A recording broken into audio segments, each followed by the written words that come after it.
So it's been our members festival today, which is a great opportunity to meet with loads of our members to talk more about the work that we do at Gloucestershire Wildlife Trust, to show them some examples of different projects that we've got going, give them an opportunity to go and have a look around some of our reserves, talk to the team who are looking after those reserves and the cattle and all of those different things up here. But also it's an opportunity for us to say thank you to our members as well, because so much of what we do in Gloucestershire Wildlife Trust relies on their support. So it's great to be able to say thank you and to share more information about the work that we're doing.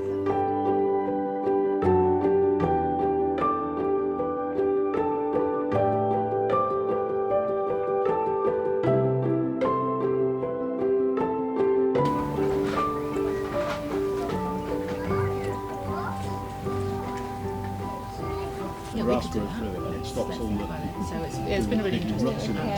Obviously, welcome to Poors Allotment. So we have 4 reptiles on this site. So then we put these tins down, and basically what we're trying to do is we're lifting them up and we're trying to see if we can find, oh, brilliant. It's a bit of a mystery, you've got to solve it.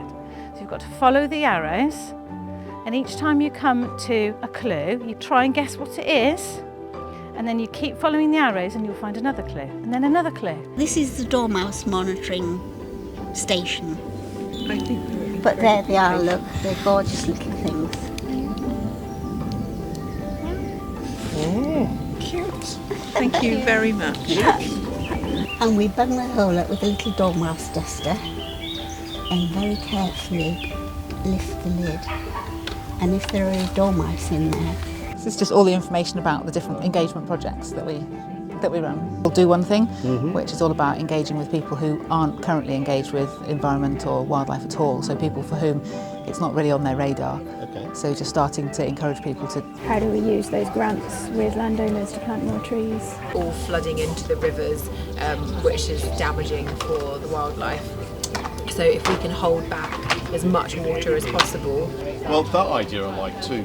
Well, I've been having a wonderful time, and part of that's been meeting members, and some themes are coming out of this. For example, quite a high proportion of the people here see hedgehogs and enjoy hedgehogs, and that's fantastic because hedgehogs are in trouble, but there are people here in their gardens making life better for hedgehogs, making sure they can get through the fence by putting a little window box in there and a hedgerow house, for example. It's just fantastic the way people are acting actually on their doorsteps to save some wildlife, and they're here amongst us here. So I'm really enjoying meeting those people and finding out their stories. Very, very, very fulfilling. We spend most of our lives going out for walks and being interested in birds and so forth. And we're fortunate enough to live next door to Poors Allotment. So, I mean, it's part of my life, really, our life, to do that. And being part of the Gloucestershire Wildlife Trust is to, I suppose, glean more information and understand what's going on with maintaining wildlife and so forth. This has been a brilliant day. The talk, first of all, we learnt stuff that we didn't know about, and then Kev, I think it is, taking us on that walk round. It was just, you know, if we'd just done that by ourselves, we would have been so less rich in knowledge and excitement. So now we're really enthusiastic. So thank you very much. Most people know that nature is in decline, and we're supposed to be thinking about nature as much as climate if we're going to have happy lives. I guess if you want to be content that you're doing the best thing for yourself and your children and their children, you'd want them to be in a healthy, happy, natural environment. And that's a very good reason for joining a local wildlife trust like Gloucestershire Wildlife Trust, which can point you in that direction and give you the opportunities to see some of the wonderful wildlife we've got here and help prevent it decline any further, because we are in a crisis with that. Everybody needs to be a member of the Gloucestershire Wildlife Trust because it supports the wildlife around us. If we live in Gloucestershire, We need to support all the wildlife we can. We're losing so many animals these days, and birds and flowers and things. I think it's important for children. They need to learn where things come from and what the areas of where they live and what grows up around them.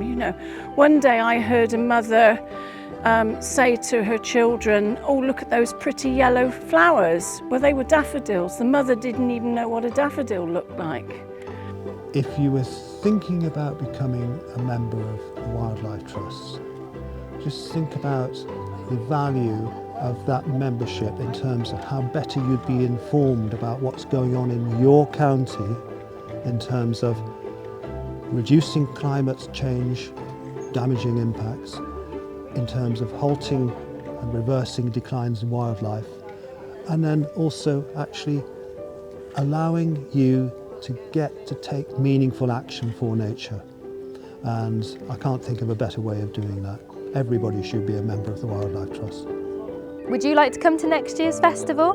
Then become a member today, and you can also come to other member events and receive other member perks like our Wildlife magazine.